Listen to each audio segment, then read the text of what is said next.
A가 B한테 어떤 서류를 보내면은 나 이거 안 받았는데요 이렇게 할 수도 있잖아요. 실제 받았는데. 그럴 경우를 대비해서 한 분은 B한테 보내고 한 분은 우체국이 보관하고 있는 거예요. 일단은 내용 증명의 핵심은 싸움이 일어나기 전에 선제적으로 내가 이렇게 준비를 했고 나 분명히 너한테 말했다 이렇게 경고하는 의미가 있어요. 실은 자신이 직접 내용 증명 보내는 거는 편지랑 똑같아요. 웃기고 있네. 그래서 만약에 진짜 엄숙한 의미로 내용 증명이 효과가 있으려면 변호사 명의로 보내는 내용 증명이 좀 가장 효과가 있습니다. 요즘에 많이 보이는 게 이제 스토커에 대해서 이제 내용 증명 보내는 거예요. 들면은 스토킹 사건의 80% 이상은 이 정도에서 끝납니다. 네, 안녕하세요. 자유롭게 하변 하준기 변호사입니다. 네, 오늘은 저희가 내용 증명, 그 중에서도 변호사 명의 내용 증명에 대해서 이야기를 해보려고 합니다. 일단은 내용 증명이라는 게 무엇이냐면 A가 B한테 어떤 서류를 보내면은 B가 이걸 나중에 이제 재판에 갔을 때 나 이거 안 받았는데요 이렇게 할 수도 있잖아요. 실제 받았는데. 그럴 경우를 대비해서 A가 한 분은 B한테 보내고 한 분은 우체국한테 보내서 우체국이 보관하고 있는 거예요. 이걸 내용 증명이라 그래요. 그래서 나중에 이제 재판에 가면 B가 나 안 받았는데요 라고 하더라도 A가 B한테 보낼 때 한부가 우체국에 있기 때문에 분명히 이거는 B한테 보냈구나 라고 이렇게 증명이 될 수 있는. 그렇다면 이 내용 증명이 어쩔 때 주로 쓰이냐 라고 보면 될 텐데, 일단은 내용 증명의 핵심은 싸움이 일어나기 전에 선제적으로 내가 이렇게 준비를 했고 나 분명히 너한테 말했다 이렇게 경고하는 의미가 있어요. 그래서 이거는 자신이 직접 쓰는 것도 가능은 하겠지만 실은 자신이 직접 내용 증명 보내는 거는 받아들인 입장에서는 편지랑 똑같아요. 웃기고 있네.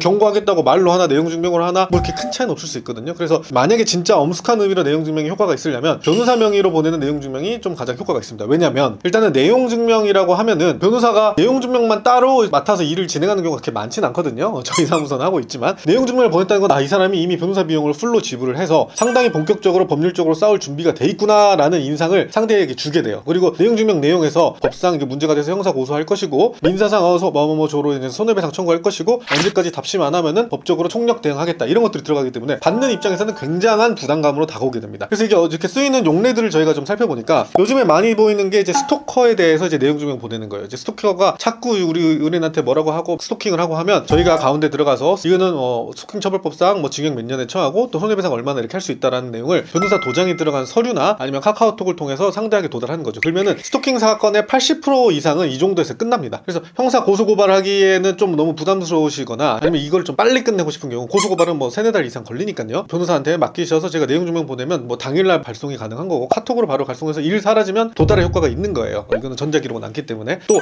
상대가 돈을 안 갖거나 물건을 돌려주지 않을 때 너 이거 안 주는 거는 뭐 절도다 아니면 횡령이다 이렇게 해서 형사처벌 받게 된다. 언제까지 안 주면 손해배상 청구하겠다 이렇게 보내면 그날 돌려주는 경우가 또 이것 또한 80% 돼요. 그래서 변호사 도장이 찍혀서 뭔가 좀 변호사라는 직책이 가지는 이런 무게감이 더해져서 곧 대응할 것 같은 실제로 대응을 바로 할 수도 있고요. 현실적인 위험도를 상대가 느끼기 때문에 그 부담감이 상당히 커서 바로 돌려주는 경우가 많아요. 최근에 저희가 한 것도 옷을 가져간다 안 준 경우에 보내니까 바로 돌려줍니다. 이것 때문에 이제 변호사까지 선임했어 라고 해서 발로 돌려주는데 내용 증명 비용은 그렇게 크지 않다는 거. 세 번째로는 본격적으로 싸움이 나기 전 단계에 할 수 있어요. 뭔가 이제 분쟁이 생기기 전에 나 너한테 이거 경고했어 나 이거 이렇게 할 거야 서로 예비적으로 이렇게 보내두는 거죠. 그래서 그게 왔다 갔다 하다 보면은 서로 간에 어느 정도 절충점이 쌓여서 이게 합의에 이뤄서 이제 사건이 소송 가기 전에 끝나는 경우도 있고, 또 하다가 마지막에 나중에 누가 말을 바꿔버리면은 내용 증명은 기록이 다 남아있기 때문에 재판에 갔을 때 상당히 우리 측이 유리하게 사용되는 거죠. 그리고 또 기업체 입장에서는 블라인드나 아니면은 어디 인터넷 공간의 제3자 악성 고객이 글을 올린 것 같은 경우에는 그거에 대해서 너 이거 글 내려라 언제까지 안 내리면은 뭐 형사 고소하고 민사상 손해배상 청구를 하겠다 이런 식으로 올리면은 바로 상대는 겁을 먹고 내리는 경우가 이것도 한 80% 이상 됩니다. 그리고 또 임대차 계약에서 집주인에게 뭐 이제 더 살지 않겠다거나 아니면 갱신의 의사표시를 했을 때 내가 이거 말했다는 거가 기록이 있으면 좋기 때문에 내용 증명을 하면은 나중에 우체국이 가지고 있거나 아니면 전자기록이 남아있기 때문에 법적 효력이 있어요. 상대방의 실제 주소지를 모를 때 회사나 제가 알고 있는 주소지로 보내도 상관은 없을까요? 네, 상대방의 주소지를 알아야 내용 증명을 보낼 수 있는데 상대의 실제 주소지를 모르는 경우에는 사실 회사나 이런 곳으로 보내는 건 좀 위험해요. 그걸 열어봤을 때 다른 회사 임직원이 본다거나 부모님이 봤을 때 이것도 명예훼손이 된다거나 이렇게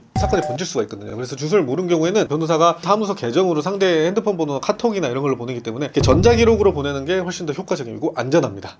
그래서 종합해서 보자면 내용 증명이라는 거는 내가 이런 내용을 보냈다는 거를 증명할 수 있는 형태로 남겨두는 거고, 그거는 우체국이 보관하거나 아니면 전자기록을 통해서 한다. 자신이 직접 쓰는 것도 있지만 자신이 직접 쓰는 거는 사실 현지랑 다르지 않아서 큰 압박감이 없기 때문에 가장 좋은 거는 변호사의 이름으로 또 변호사의 도장이 들어간 아니면 변호사의 계정으로 상대한테 보내면 그 압박감이 크기 때문에 고소 고발하다 보면은 뭐 비용이 뭐 수백이 들고 또 소송 가면은 수백 수천이 들 수 있기 때문에 그 전에 훨씬 더 낮은 비용에 내용 증명만으로도 해결되는 경우가 많다. 최근에는 스토킹이나 명예훼손 모욕 사건에서 내용 증명만으로 해결되는 경우가 굉장히 많습니다. 그래서 그걸 감안하셔가지고 내용 증명이라는 해결 수단이 있다는 거 인지하시고 어려움에 슬기롭게 대처하시기 바랍니다. 네, 감사합니다.